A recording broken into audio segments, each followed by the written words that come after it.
أعوذ بالله من الشيطان الرجيم. بسم الله الرحمن الرحيم.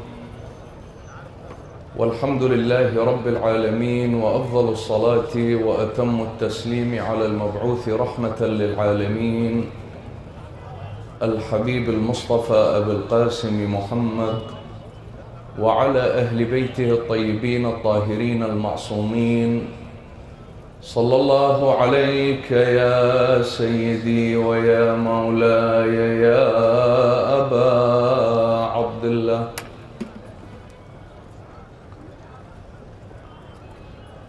صلى الله عليك يا مولاي يا ابن رسول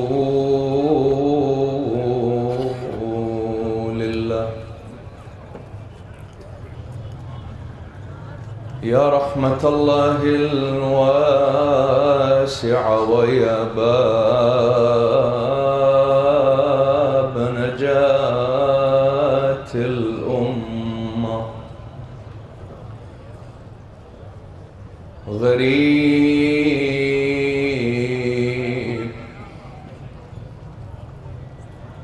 يا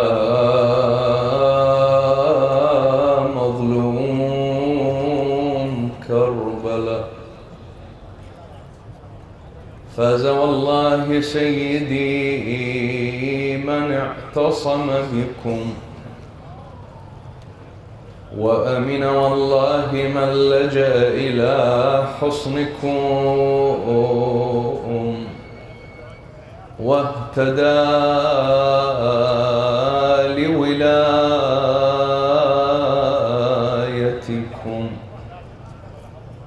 يا ليتنا نهتدي بهديكم وندرك قائمكم،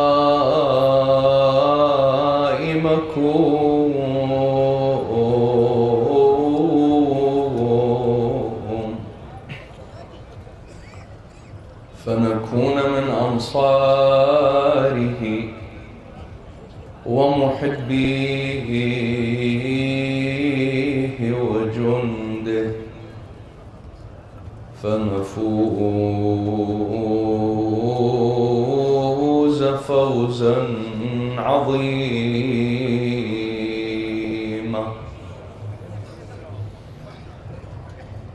قال العلي العظيم في كتابه الكريم: بسم الله الرحمن الرحيم. عما يتساءلون عن النبأ العظيم الذي هم فيه مختلفون.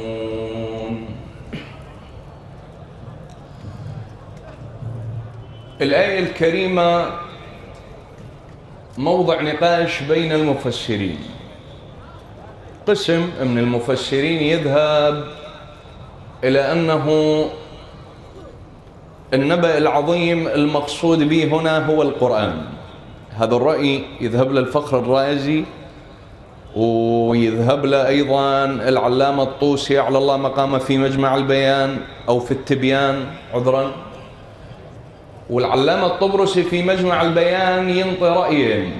يقول الرأي الأول النبأ العظيم هو القرآن، والرأي الثاني يورد حديث عن الإمام الصادق عليه السلام أن النبأ العظيم هو علي بن أبي طالب.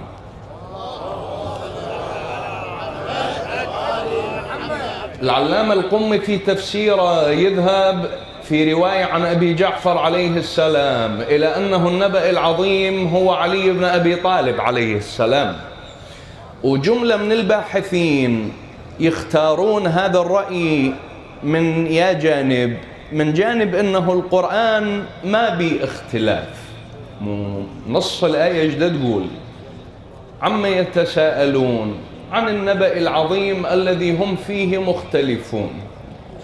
المسلمين ما مختلفين بالقرآن مطلقا. احنا نعتقد بأنه هذا الكتاب اللي بين أيدينا هو القرآن المنزل على صدر نبينا محمد صلى الله عليه وسلم. يعني يجي كم مهرج يقول إنه شيعة أهل البيت يطعنون بالقرآن الكريم، ويورد روايات ضعيفة السند، ده تلاحظ دست في كتبنا الشيعية، وبنفس الوقت يقولون إنه الشيعة عندهم مصحف فاطمة، وهذا أرجوك يعني مؤسف حقيقة، يعني مؤسف. هذا الخطاب يهدف إلى زعزعة أخوة المسلمين، وحدة المسلمين. اليوم المسلمين سواء كانوا جعفريون أو حنفيون أو حنبليون أو شافعيون أو مالكيون، كلهم يشهدون أن لا إله إلا الله، وكلهم يشهدون أن محمد رسول الله. وإحنا شيعة أهل البيت يستطيع القاصي والداني أن يجي ويدخل إلى مساجدنا وحسينياتنا ويدخل إلى منازلنا، وراح يلقى القرآن الموجود هو نفس القرآن الذي يقرأه المسلمون في كل مكان. يعني أتمنى والله أتمنى أنه أبناء الدول العربية وأبناء الدول الإسلامية من باقي المذاهب ما يقصدون ولا يلتفتون إلى هذه الأصوات النشاز، لأن هذا تهريج تلاحظ ومدفوع الثمن. خلي أقول لك فرد شيء، مدفوع الثمن بل لأنه يدرون المجتمع الإسلامي كالأسد، إذا استيقظ يوما سيزيل كل من وقف عقبة في طريقه واستعمره. تلاحظ مو هذا واحد يقول له لأحد فقهاء المسلمين، يقول له متى تعرفون حجمكم؟ قال له من الأفضل لكم أن لا نعرف حجمنا، لأننا لو عرفنا حجمنا لما بقيتم أنتم ما تبقون أبدا لو احنا عرفنا حجمنا. فهذه أصوات مدفوعة الثمن. تدري أنه ضعف المسلمين دوم بزعزعة استقرارهم، وراح نتعرض له بالبحث إن شاء الله تعالى. زين، خلينا نرجع لصلب الموضوع. إذن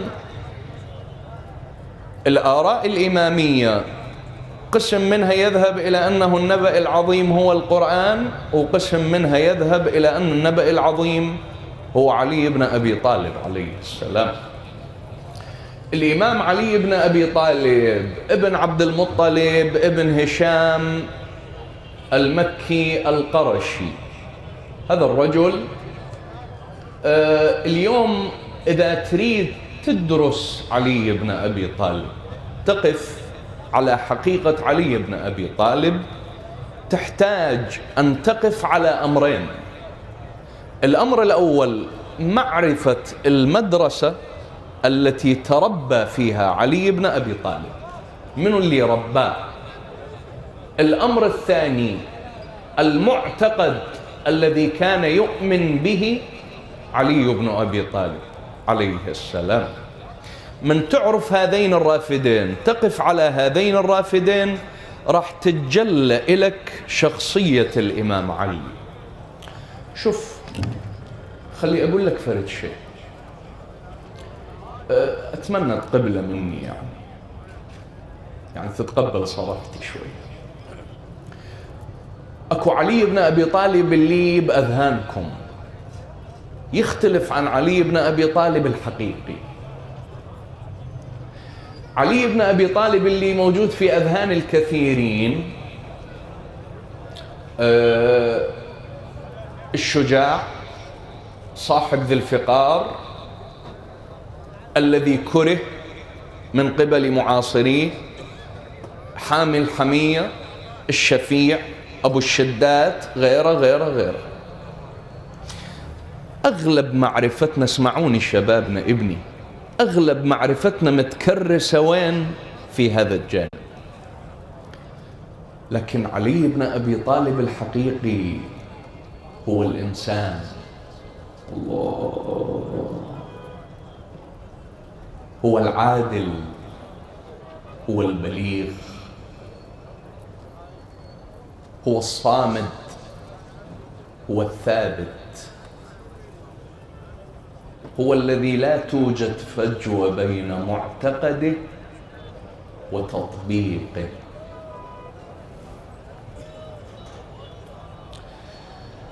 احنا مشاكلنا هواي، بس اكو مشاكل تبرز على السطح كلش، يعني تحتاج الى مناقشة. تتفقوا وياي اعتقد. اليوم اكو مشكلة نعاني منها، شنو هي؟ اكو عندنا فجوة بين المعتقد وبين التطبيق. العجيب الغريب يا جماعة، يعني معتقدنا احنا مؤمنين بالآخرة، وتشوف واحدنا يكذب، يبوق، يعتدي على الناس، ومعتقده يقول فمن يعمل مثقال ذرة خيرا يرى ومن يعمل مثقال ذرة شرا يرى. معتقده يقول زين قل الحق ولو على نفسك، وهو تطبيقه وسلوكه يستخدم مبدأ شعلية معلية، أنا ما لي علاقة، ما دام الضرر ما واصل بيتي أنا ما لي علاقة. تستغرب يعني. معتقده يقول لازم اكو حشمة، تباوع الملابسة خالية من الحشمة. معتقده يقول بالكلمة الطيبة تجي للسانه باذر والعياذ بالله، بذيء اللسان. معتقده شيء وسلوكه شيء. طيب تعالوا خلي ندرس هذا الموضوع، خلينا نشوف علم النفس شي يقول، علم الاجتماع شي يقول، لأن احنا أمام قضية مفصلية. ابني، شبابنا، هذه قضية مفصلية. دا تلاحظ دا تدفعني أنا وياك بحسب تقرير علم النفس إلى الازدواجية. دا يصير عندنا ازدواجية، دا يصير عندنا انفصام شخصية، يوم بعد يوم دا يصير انفصام بالشخصية. تلاحظ. اتخطر العالم الأسباني خورسيه اللي متخصص في علم النفس من يمر بهذه الحالة، يقول الفجوة دائما تكون بين ما يعتقده الإنسان ويؤمن به وبين سلوكه بسبب اضطراب شخصيته وعدم إيمانه العميق بما يحمله. إيمان سطحي. من تجينا احنا اليوم للمجتمع إيماننا عميق لو سطحي؟ سطحي. يعني علم النفس ما كذب. ولذلك تشوف احنا اليوم نعاني من هواي اضطرابات. قد ما أريد أضرب مثال. ليش؟ لأنه يعني ما أريد أستغرق الوقت بالمثال. تلاحظ؟ لكن واقعا هواي أمثلة، بدليل أنه إحنا دا ننتقدها. زين، يعني أنت دائما من تشوف لك واحد يقول عجيب هذا شلون مسلم وشلون دا يسوي هاي السوالف. زين، هذا شلون مؤمن بنهج علي بن أبي طالب وهو يعني أبعد ما يكون عن علي بن أبي طالب. أحيانا تستغرب، وهي الفجوة دا تزداد بين معتقداتنا وبين سلوكنا. زين، اللي وصلت مرحلة، اعذروني شوية بالمصطلح وصلت مرحلة انه يعني البعض من عندنا صار في قمة الازدواجية. بلسانه يرفض البوق ويقبح البوق بس هو يبوق.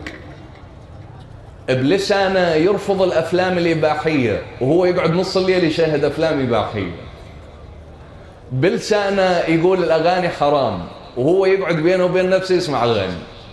بدنا نوصل مستويات مؤسفة والله، يعني حقيقة. أنا مو دا أقول هذا الكلام من باب النقد أو جلد الذات، لا، دا أطرح مشكلة واقعية شخصها علم النفس، شخصها علم الاجتماع، ولازم لها حل. الحل شنو؟ تعميق الإيمان. شلون يجي تعميق الإيمان؟ من خلال المعرفة. تعال الليلة خلي نعرف علي بن أبي طالب. علي بن أبي طالب عليه السلام أبوه هو أبو طالب واسمه عمران وألصقت به تهمة اسم مزيف وهو عبد مناف. مناف صنم، أبو طالب ما كان اسمه عبد مناف، كان اسمه عمران، عمران بن عبد المطلب. أبو طالب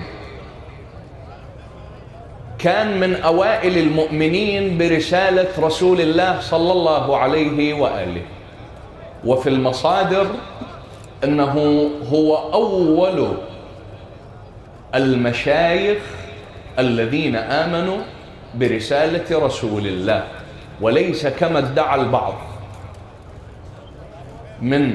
ممن كانوا فتية.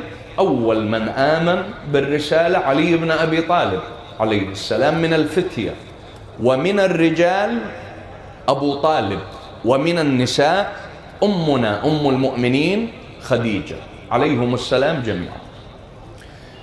أبو طالب كان كثير العيال، اسمعني شوي والله. أبو طالب كان كثير العيال.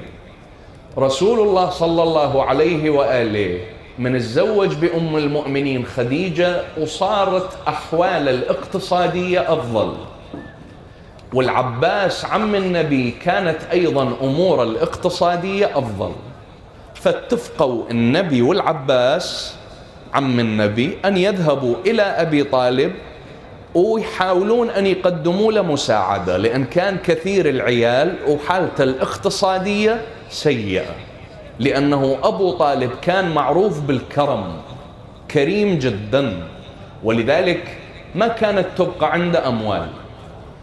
فمن دخلوا على أبي طالب وطلبوا منه أن يساعدوا، قال لهم: أما عقيل فاتركوه لي،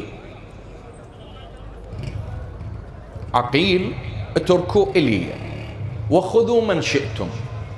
رسول الله أخذ علي بن أبي طالب إلى داره، والعباس في رواية أخذ جعفر، وفي رواية أخذ عقيل. لا تلاحظ؟ طيب، احنا شاهدنا بالكلام، نريد نتعرف على شخصية الإمام علي عليه السلام. قد بعضكم يقول: ده تقرأ لنا تاريخ، وهذا التاريخ احنا نعرفه. أقول لك: لا، أحيانا أنت تعرفه صح بس تنساه. أريد أوكده بدماغك من دا أعيده. انتقل الإمام علي في عمر الصبا إلى دار النبي صلى الله عليه وآله. طيب، هنا راح نواجه سؤال من أخطر الأسئلة، تقدر تنتبه لي؟ لو راح تقول لي: آسف ما أقدر أنتبه لك آني هاي اللحظات. مو السؤال مهم، تقدر تنتبه لي؟ لو ما تقدر تنتبه لي. النبي صلى الله عليه وآله، اليوم عندنا جيل من الشباب والفتيات اللي تتراوح أعمارهم ما بين 15 سنة وما بين 25 سنة، دا يسألون سؤال، وهو: النبي وصف بالأمي، فهل معنى الأمي إنه النبي كان رجل ما يعرف يقرأ ويكتب وما عنده أي فكر وأي علم وأي ثقافة، ورجل عبارة عن راعي أغنام، ومن نزل جبرائيل صار النبي يمتلك ثقافة وفكر؟ سؤال موجود عند كل الشباب دا يسألوه. الغاية من السؤال يريدون يتعرفون على شخصية النبي صلى الله عليه وآله. احنا شو نقول؟ نقول خلي نرجع للتاريخ ونحلل التاريخ وراح ندرك شنو شخصية النبي. التاريخ يقول انه النبي كان يجلس مع ورقة ابن نوفل يتذاكران في قصص التاريخ والأمم التي سبقت. ورقة ابن نوفل معروف كمفكر وعالم قرشي، وكان من العباد، وفي كثير من الروايات أنه من الموحدين، وكان معتزل عن قريش. سؤال: الذي يجلس مع ورقة ابن نوفل ويتذاكران في شؤون التاريخ والأمم، هذا مفكر لو هذا ما عنده أي فكر. المنطق يقول مفكر، اللي يقعد مع مفكر مفكر. التاريخ يقول إنه النبي صلى الله عليه وآله كان يصعد إلى غار حراء، يعتزل ويقعد يتفكر. طيب المنطق يقول اللي يعتزل عن قومه ويقعد يتفكر، هذا أو هذه من مختصات المفكرين. أغلب المفكرين من تقرون سيرتهم تلقوهم دائما يحبذون العزلة، لأن العزلة توفر لهم غطاء لكي يفكروا. طيب هم خلي نرجع للتاريخ. النبي صلى الله عليه وآله أكثر الروايات تشير إلى أنه كان ذكي جدا. أضرب لك مثال، قريش أو بطون قريش اختلفوا لما اجوا رادوا يعمرون البيت الحرام، مكة يجددون عمارتها، فأزاحوا الحجر الأسود وبنوها، واجوا رادوا ينقلون الحجر الأسود إلى داخل الكعبة، فاختلفوا. بني أمية، آل أمية قالوا احنا اللي ندخل الحجر، احنا آل عبد الدار إن الشرف. ده تلاحظ آل تيم قالوا لا احنا اللي ندخل الحجر، بني عدي قالوا لا احنا ندخل الحجر، بني هاشم قالوا لا احنا اللي ندخل الحجر. اختلفت بطون قريش. قريش بطون ابني، بطون يعني. بتلاحظ اللي نسميه احنا بالدارج العراقي أفخاذ عشائرية. سوى النبي صلى الله عليك أبا القاسم، قالوا من اختلفوا واشتد الخلاف، قالوا أول من يدخل من هذا الباب هو اللي يكون حكم بيناتنا. دخل المصطفى محمد صلى الله عليه وسلم. قالوا يا محمد احكم بيننا. تبسم النبي قال هاتوا لي ثوب، رداء. جابوا له ثوب، رداء، قطعة قماش كبيرة. قال ضعوا الحجر على القماش. وضعوا الحجر على القماش. قال فلتأخذ كل بطن بجزء من القماش ويرفعوه سوية ويدخلوه إلى الكعبة، وهنا قد اشترك جميعكم بحمل الحجر ورفعه. شوف الذكاء. زين، هاي الدلائل كلها تأشر على أنه النبي مو راعي غنم ولا عديم ثقافة، مفكر وعالم وذكي جدا. لعد شنو الموضوع؟ أنا أقول لك شنو. من اجوا بني أمية ورادوا يحكمون الناس ويظلمون ويأخذون الفلوس ويسرقون أموال الشعب، ومن اجا بني العباس. زين، هذا الحاكم الظالم يا جماعة من يريد يبوق شي يسوي؟ لازم يخلي الناس جهلة، حتى ما حد يقدر يناقشه، ولا أحد يقدر يثور ضده، ولا أحد يقدر يعترض عليه. مو لأن العالم والمفكر والذكي يقدر أن يجابه الطاغوت والحاكم الظالم، بس الجاهل والأمي ما يقدر يجابه، يظل ساكت مثل ما يقولون.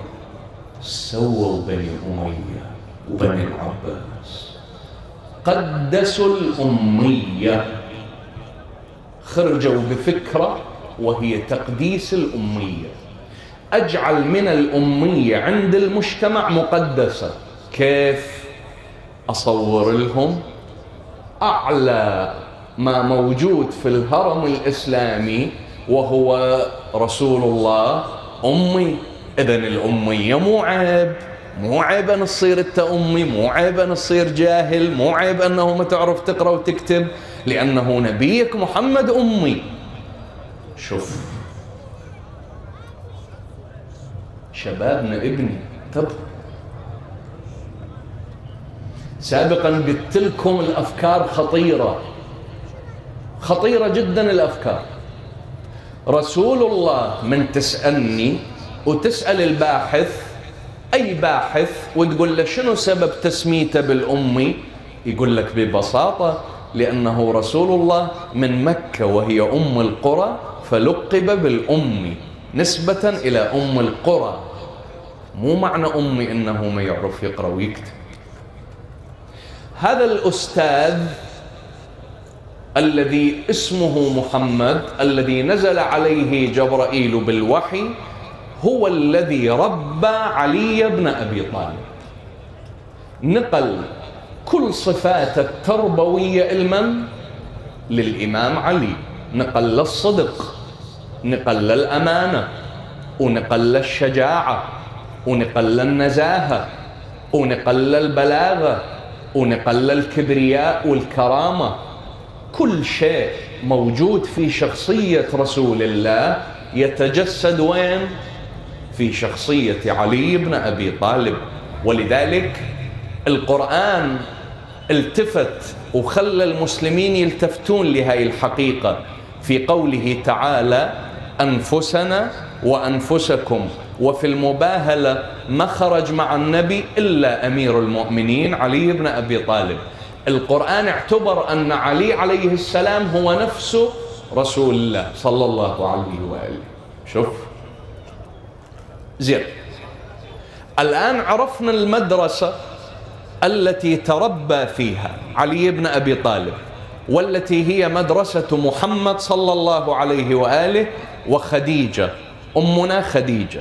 هاي المدرسة اللي خرج منها هذا الفتى الهاشمي علي بن أبي طالب.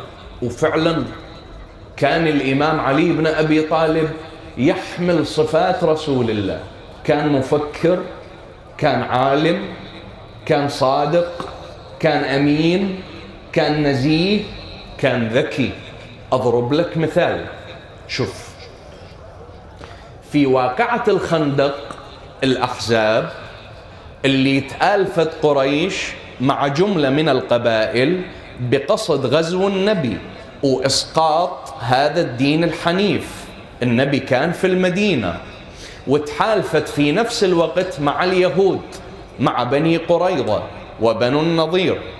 زين، وإجت قريش بخيلائها، وكان الجيش عدده ضخم جدا. فالنبي صلى الله عليه وآله عقد جلسة للنقاش والمحاورة مع أصحابه: ماذا نفعل مع هذا الجيش الضخم المقبل علينا؟ سلمان المحمدي رضوان الله عليه قال له: يا رسول الله، كنا إذا غزتنا الجيوش نتخندق. فالنبي استحسن الفكرة: حفرة وخندق، خليك وياي، خليك وياي إذا تريد تعرف ذكاء علي بن أبي طالب. حفرة والخندق وصلت قريش، وراها رادت تعبر الخندق قريش، ما قدرت. فرسانها رادوا يعبرون، ما قدروا. أرسلت قريش إلى فارس كان من الكبرياء والخيلاء مرحلة أنه يشوف نفسه ما ملزم أبدا أن يرافق الجيوش، اللي يريدني هو يدز علي، أنا ما أطلع ويا واحد. منو هذا؟ اسمه عمرو بن ود العامري. زين، ليش عمرو بن ود العامري عنده هاي الخيلاء؟ لأن عمرو بن ود العامري بحسب التاريخ ضخامته الجسدية وقوته العضلية ومهارته السكيلز اللي يملكها في فنون القتال عالية جدا. فكان عمرو يسجل التاريخ أنه ما برز رجل لعمرو إلا وقتله عمرو بن ود العامري. ولذلك شبابنا في معركة بدر أو أحد هم سمعتوا باسم عمرو بن ود العامري؟ لا، ما شارك، لأن عمرو كان متكبر. تريدني دز علي؟ تلاحظ أنا أمتلك مهارات. فقريش أبو سفيان قال لهم: هذه ما لها إلا عمرو، دزوا على عمرو وإلى من الذهب ما يشاء. إجا عمرو بن ود العامري فعلا عبر الخندق. من عبر الخندق قلوب المسلمين أرعبت. هذا عمرو وعبر الخندق. لكن عمرو كان فارس، وفي قوانين الفرسان ما يصير من يعبر يهجم على الكل ويقاتلهم، لازم يدعو إلى البراز، هذه قوانين الفروسية. فقال هل من مبارز؟ ولا واحد قام. صاح هل من مبارز؟ ولا واحد قام. هيدا أحكي لك عصر صدر الإسلام والنبي موجود، وأسماء للصحابة لامعة موجودة، ما حد قام أبدا. صاح هل من مبارز؟ ولا واحد استجاب للدعوة. استهزأ عمرو بن ود العامري، التفت إلى أبو سفيان قال له العد وين دينهم اللي يزعمون به والجنة؟ شو ما حد منهم مشوق للجنة؟ قام يسخر. توصل لك الفكرة؟ يعني انتوا يا مسلمين انتوا مو تقولون اللي يستشهد يروح للجنة؟ لعش فيكم خايفين؟ مو دا اقول هل من مبارز؟ الامام علي قام، النبي يقول له اقعد اقعد. قال له يا رسول الله قد سخر بالاسلام. اجى النبي صلى الله عليه واله لبس الدرع بنفسه للامام علي وانطى سيف ذو الفقار. هسه عرفت شو وقت الامام علي استلم ذو الفقار؟ بمعركة الخندق. قبلها كان سيفه مو ذو الفقار، في الخندق اعطاه سيفه النبي صلى الله عليه وسلم وعممه بعمامته وقال له إلهي قد برز الإيمان كله إلى الشرك كله. بهالأثناء الإمام علي دا يجي من خيمة النبي، دا يجي عمرو بن ود العامري واقف يقول ولقد بححت من النداء بجمعكم ألا هل من مبارز. صوت بح يا مسلمين يا صحابة يا محمد، ولقد بححت من النداء بجمعكم ألا هل من مبارز. اجى الإمام علي قال أنا لك يا عمرو، تمهل، أنا لك. قال انتسب، قال أنا علي بن أبي طالب ابن عبد المطلب ابن هاشم. قال إن لأبيك فضل علي، أبوك أبو طالب صاحب فضل علي، وإني لا أريد أن أقتلك. الإمام علي تبسم قال له يا عمرو قد قلت ما دعاني رجل إلى إحدى خلتين إلا واستجبت لإحداهما. قال بلى، يعني ماكو رجال يعرض علي عرضين إلا وأقبل واحد منهم. قال بلى. قال فإني أدعوك إلى الإسلام، إلى لا إله إلا الله محمد رسول الله. قال إسلامك خليه إلك، هذا دينكم أنا ما أريده، ما يلزمني بشيء. عمرو مغرور متكبر. قال له إذن فالثانية. قال وما هي؟ قال أن تقاتلني. شوف ذكاء الإمام، أرعبه. هذا موجود في علم النفس، الأخوة اللي دارسين علم النفس يقدرون يرجعون. أدخل الرعب إلى قلب الإمام علي، لأن هذا الفكرة المستقرة بباله ما حد يقدر يقاتلني. الإمام علي هو قال له أنا بقاتلك. هذا أول الرعب، أرعبه. قال إني أكره أن أقتلك. قال لكني والله أحب أن أقتلك. شوف ذكاء الإمام علي عليه السلام.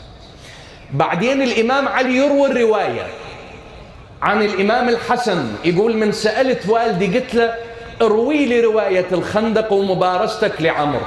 يقول له ولدي لما برست لعمرو اختلفنا في ضربتين، ضربني عمرو ضربة اتقيتها بالمدرعة شقت المدرعة، ثم اتقيتها بالسيف فنزل السيف على القلنسوة فقدها ووصل السيف إلى رأسي من ضربة عمرو. ده تتخيل هاي ضربة عمرو تعادل بالميزان كم كيلوغرام؟ يعني متوقع أنه تعادل 200 كيلو أو 150 كيلو جرام ثقلها، لأنه ضخم جدا عمرو. يقول فغاصت قدماي، الإمام علي يسولف، يقول فغاصت قدماي في التراب من شدة ضربة عمرو، فلما غاصت قدمي نزلت عنه، يعني صرت بمستوى أقل منا، ده تلاحظ من حيث الطول، فرأيت إلى ساقه فنظرت وليس عليها درع، فضربته على ساقه قطعتها، سقط على الأرض.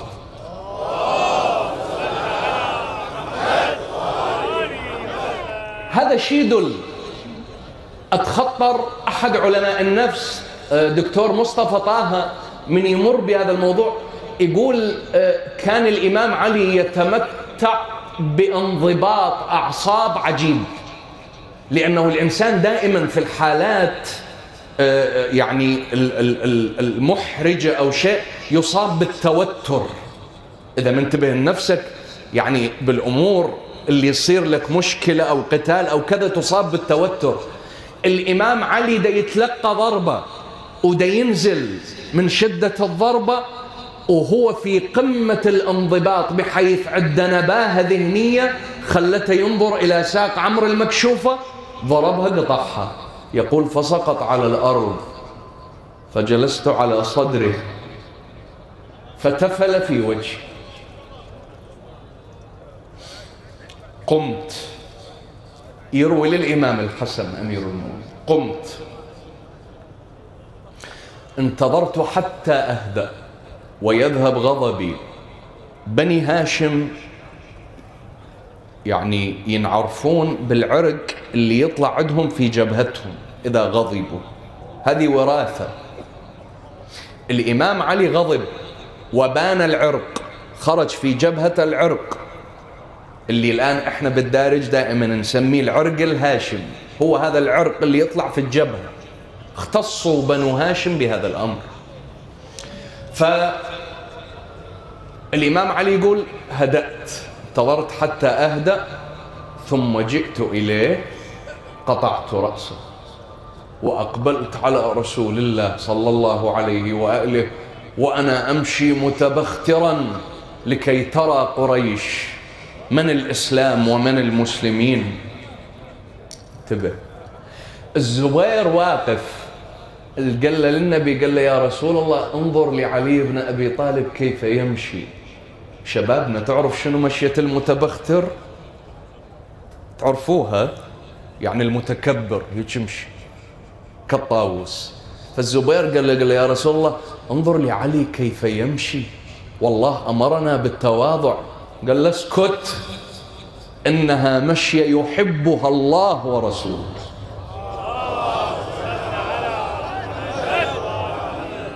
شوف ذكاء الإمام علي عليه السلام، ذكاء، ذكي جدا ذكي. وأكو قصص تقدر تقراها عن الإمام وذكاءه. وعرف أنه أذكى أهل عصره. تلاحظ علي بن أبي طالب عليه السلام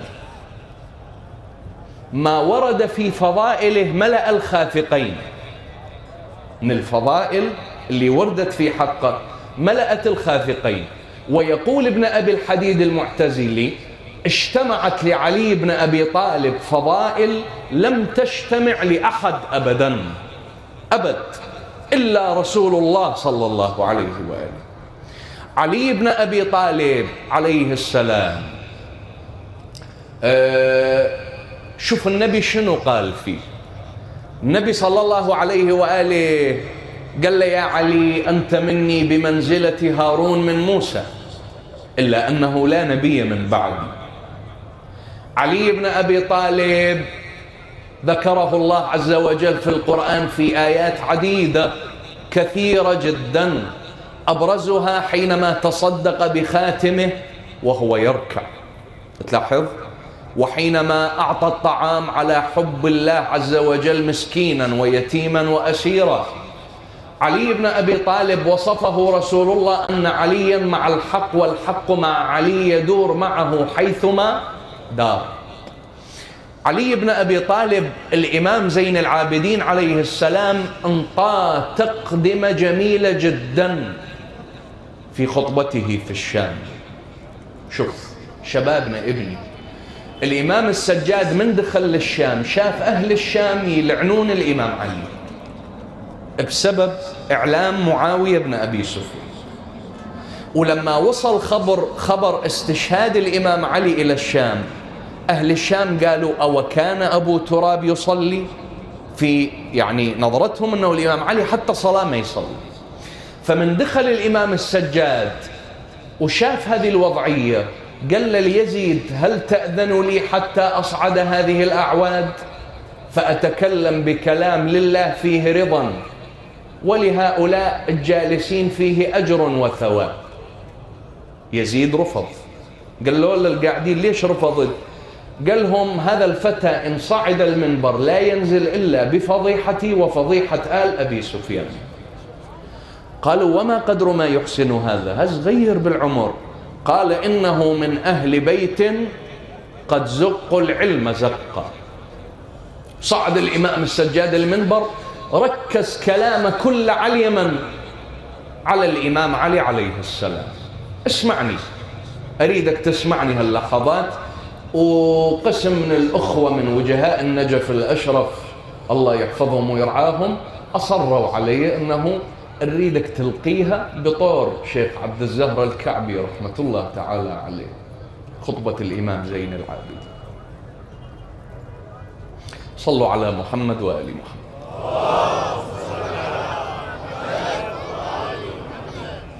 فقال أتأذن لي حتى أصعد هذه الأعواد فأتكلم بكلام لله فيه رضا ولهؤلاء الجلساء فيه أجر وثواب؟ فأبى يزيد فألح عليه الناس فأذن له بعد كلام يطول بيانه. من جملته قال إنه إن صعد المنبر لا ينزل إلا بفضيحتي وفضيحة آل أبي سفيان. فقيل له وما قدر ما يحسن هذا؟ فقال إنه من آل بيت قد زقوا العلم زقا فلم يزالوا به حتى أذن له فصعد فخطب خطبة أبكى منها العيون وأوجل منها القلوب.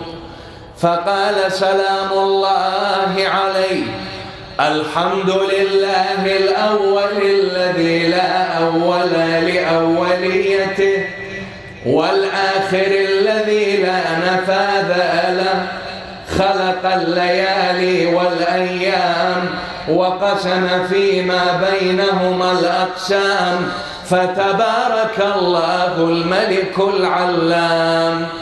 أيها الناس أعطينا ستا وفضلنا بسبع. أعطينا العلم والحلم والكرم والسماحة والفصاحة والشجاعة والمحبة في قلوب المؤمنين وفضلنا بأن منا النبي المختار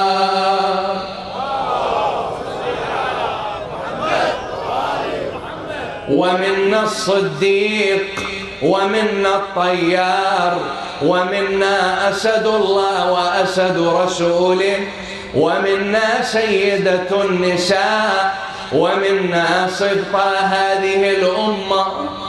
أيها الناس من عرفني فقد عرفني ومن لم يعرفني أنبأته بحسبي ونسبي. أنا ابن مكة ومنى، أنا ابن زمزم والصفا، أنا ابن من حمل على البراق في الهوى، أنا ابن من بلغ به جبرائيل إلى سدرة المنتهى، أنا ابن من دنا فتدلى فكان قاب قوسين أو أدنى، أنا ابن من صلى بملائكة ملائكة السماء مثنى.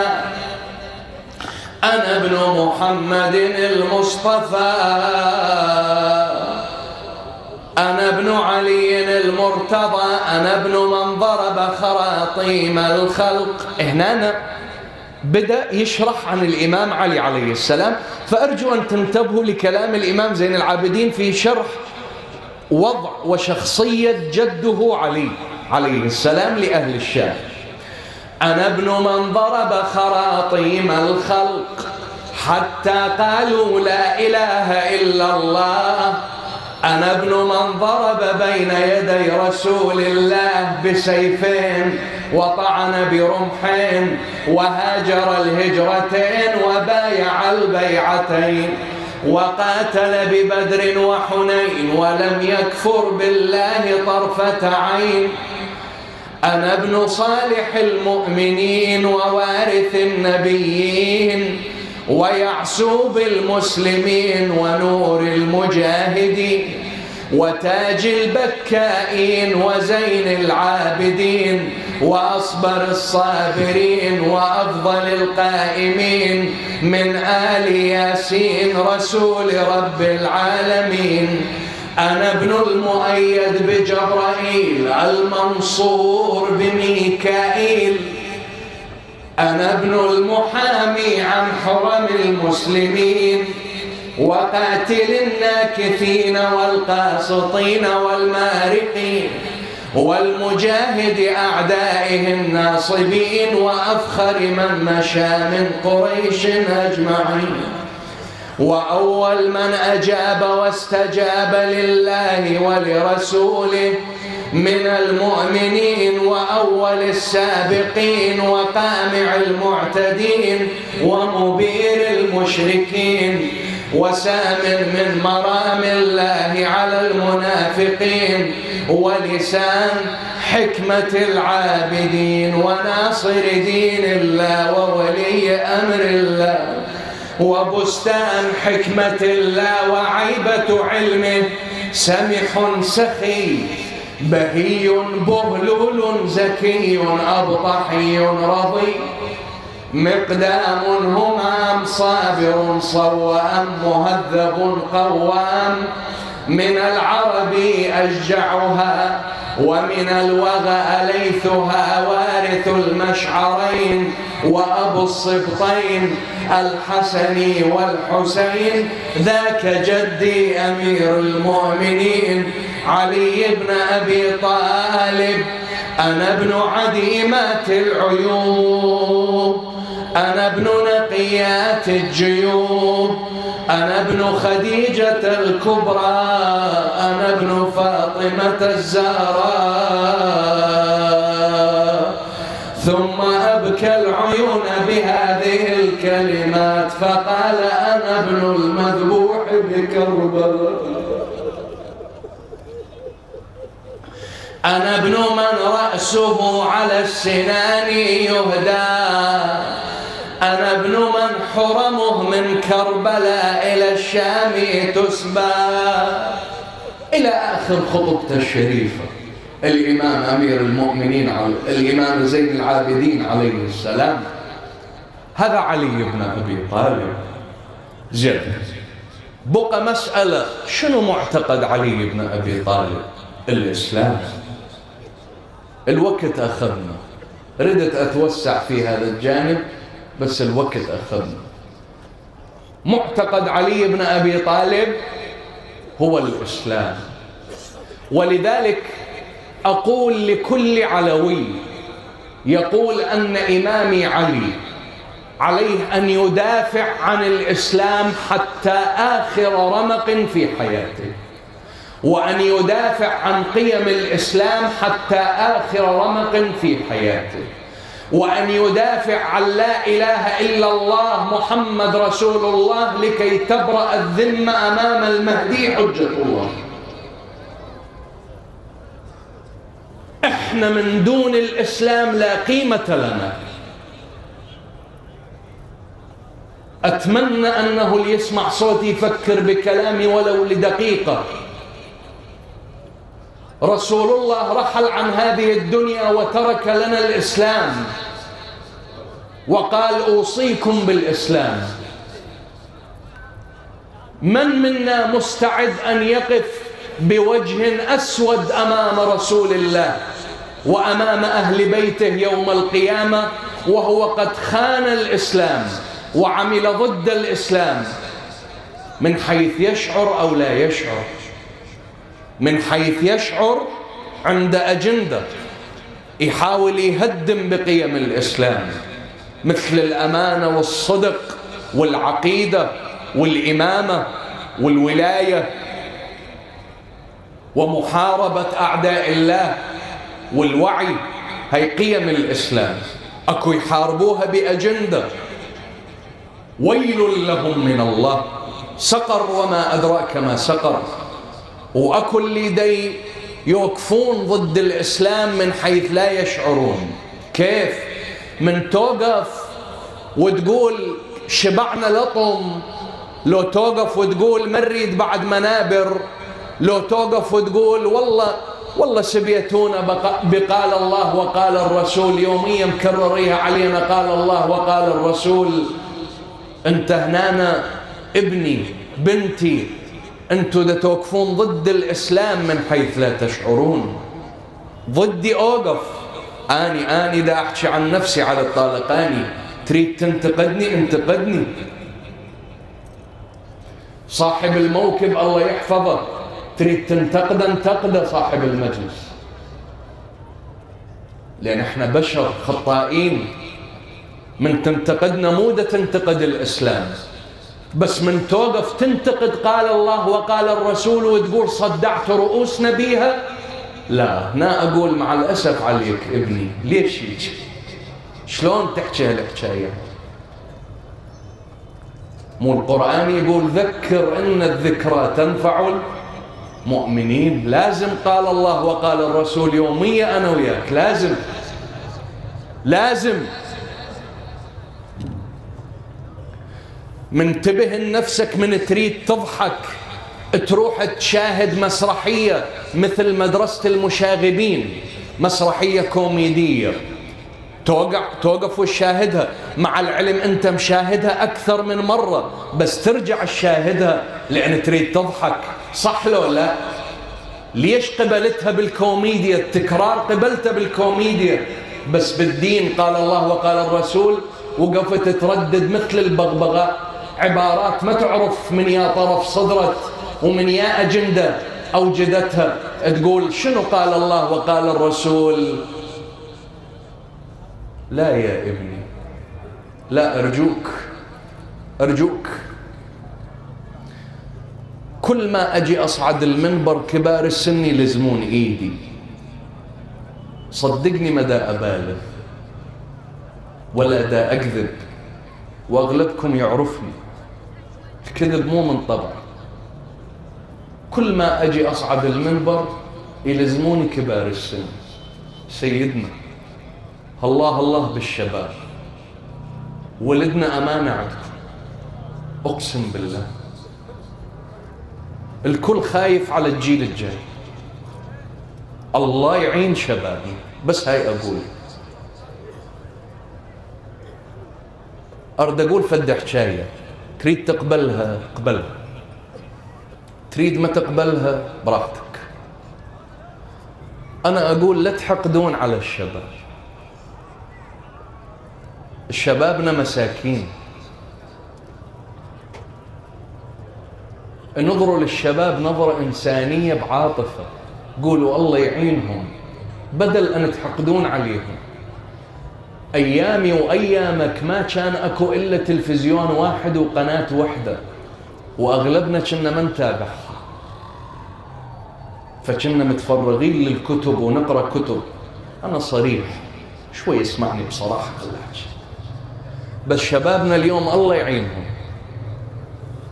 الموبايل من جهة، والانترنت من جهة، والفيسبوك من جهة، والانستغرام من جهة، والتيك توك من جهة، والتطبيقات من جهة، والأفكار من جهة، والتلفزيون والستلايت وألف قناة من جهة. شو يصير عقولهم؟ شو تصير؟ الله يخليك. يعني هو ما أدري عقل لو ماكينة، حتى الماكينة هم تخرب. ولذلك البعض أشوفه يعني مثل الغاضب على الشباب. مو أقول حاقد، لا، كبار السن طيبين ما يحقدون، بس غاضبين على الشباب. يقولون شنو هذا نشوفه، تسريحاتهم، ملابسهم، أفكارهم، ليش ما طلعوا مثلنا كجيل؟ أنا أقول لك هذا الفرق. أكو ضغط دا يصير عليهم، ضغط فكري على شبابنا.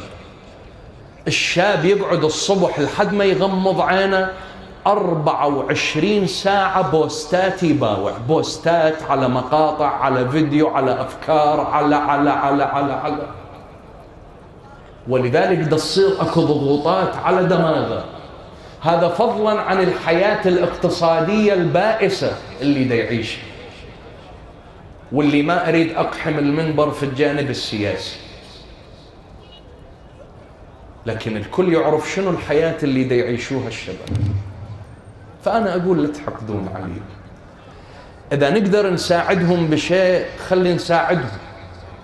شبابنا طيبين ويسمعون الكلام ويحترمون اللي يحترمهم.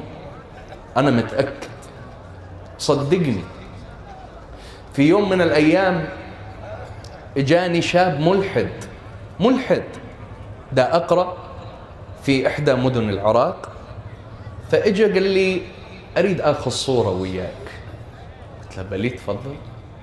ورا الصورة قال لي بالمناسبة أنا ملحد، يعني أنا لا يم الدين ولا شيء، بس لأنه شفتك احترمتنا فأنا قلت إنه لازم أحترمك. شوف، الاحترام دائما يولد شنو؟ احترام. مع العلم هو مختلف وياي بالعقيدة، بس احترم. ليش؟ لأن أنا ما غلطت عليه ولا قلدت عليه ولا انتقصت منه ولا سخرت ولا ضحكت القاعدين عليه. هذا الشيء احترموه. شبابنا يحترمون اللي يحترمهم. ولذلك تشوف المرجعية الدينية دائما توصي في النجف الأشرف تعاملوا مع الشباب بلطف، تعاملوا مع الشباب برقة، تعاملوا مع الشباب باحترام. رسول الله صلى الله عليه وآله يقول الشباب أرقة الفؤاد. شاب فؤاده رقيق، فأنت من تتعامل وياه تعامل وياه بحكمة، بلي طي مساحة. ودا أشوفهم ما شاء الله الآن بالمجلس أعدادهم هواي. أول يوم وين، وهسه هذا ثالث يوم وين، والليلة ختمة. يعني إذا كان المجلس مستمر بعد أيام أنا متأكد راح تجي أعداد شبابية بعد أكثر وأكثر. طيبين شباب، أنا أحبهم كل شعب ومتفائل بيهم، واللي دا يمرون بيه انتكاسة إن شاء الله، مو طبعهم هذا، ويتجاوزوها بإذن الله. قولوا آمين رب العالمين. فالرسالة اللي أريد أقولها للشباب، لا تخلون أكو فجوة بينكم وبين علي بن أبي طالب. اعرفوا علي الإنسان، اعرفوا علي العادل، علي العالم، علي الذكي صلوات الله وسلامه عليه، ابن عم رسول الله. نسأل الله عز وجل أن يكون شفيعنا أبو الحسن يوم القيامة. قولوا آمين رب العالمين. شوف، راح أقول لك فت كلمة تتفق بيها وياك. الإنسان دائما يشعر بالحنين إلى أرضه. أكو فت كيمياء بين الأرض وبين الإنسان. فأنا دائما أقول لله سبحانه وتعالى، أقول له إلهي خلي مدفني يا علي بن أبي طالب، خليني أندفن بالنجف. وأنا متأكد كثير منكم الآن في كل صلاة يدعو هذا الدعاء: اللهم اجعلني قريب من علي بن أبي طالب. هذه الأرض مقدسة، هاي البقعة مقدسة، النجف جدا. صدقني لو كان اكو وقت كان حكيت لك عن النجف، تاريخ النجف، شنو النجف بالقرآن وكيف تحدث عنها القرآن، بس الوقت مع الأسف سرقنا. إن شاء الله على الجايات بإذن الله عز وجل. أسعد الله أيامكم بولادة أمير المؤمنين عليه السلام، وجعلنا الله وإياكم من الثابتين على نهجه والسائرين على خطاه. وعندي طلب أريد أطلبه، وأنا أدري بيك ما ترد لي طلب، شبابنا ابني أدري بيكم ما تردوا لي طلب، تحبوني. البعض منكم منقطع عن الزيارة، صار له هواي، يعني يمكن صار له شهور ما زاير الإمام علي عليه السلام.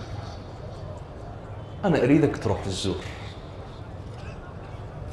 أكو شيء عجيب في مرقد أمير المؤمنين، من تدخل وضعك كله يتغير، كيانك كله يتغير، تشعر بروحانية ما لها مثيل، تشعر بحضور رسول الله صلى الله عليه وسلم. صدقني أنا جربت هذا الشعور، ربما أنا مخطئ، العفو هاي وجهة نظري، لا تلاحظ، ومدى أقول يعني مستندة إلى دليل علمي، لا، مستندة إلى تجربة نفسية أنا خضتها. من أدخل إلى ضريح الإمام أمير المؤمنين أشعر بحضور الحبيب المصطفى محمد صلى الله عليه وسلم، أشعر أنا قريب من رسول الله صلى الله عليه وسلم، أشعر بحضور الإسلام اللي أمير المؤمنين أفنى حياته من أجل الإسلام. كل هذا الشعور يجي، ولذلك ما دخلت يوم ضريح أمير المؤمنين وخرجت منه إلا وأنا في قمة الإيجابية. أدخل في قمة السلبية وشايل هموم، بس أدخل وأقول له يا علي، أخرج كل الهموم منتهية. وسألت كم إنسان قالوا نعم، نفس التجربة حصلت معانا من ندخل إلى ضريح الإمام. فشبابنا ابني فدوة، لا تقطع أبد، لا تقطع الوصال مع الإمام أمير المؤمنين عليه السلام. مو الله يرحم سيد عبد الحسين الشرع في هذه الليلة ويرحم كل خدام الحسين. نعم، يقول ما يظل عندي وسيلة ولا عمل، أي ما يظل عندي وسيلة ولا عمل غير حب المرتضى خير العمل. حاشا لن يعوفني بذاك المحل، ونوخذ وأدي حماه ركاب. الله، احنا أريدك تردد لي ثلاث، أشوف جماهير كثيرة واقفة، أريد بأعلى صوتك، صوت تعكس بي ولائك لعلي بن أبي طالب. ثلاثا قل لبيك يا علي، لبيك يا علي، لبيك يا علي، لبيك يا علي. أقدر أطلب منك أن تكون أعلى بكل ما تملك من صوت لو تعتبر قلة أدب مني؟ إيش قد ما عندك صوت أريد لبيك يا علي،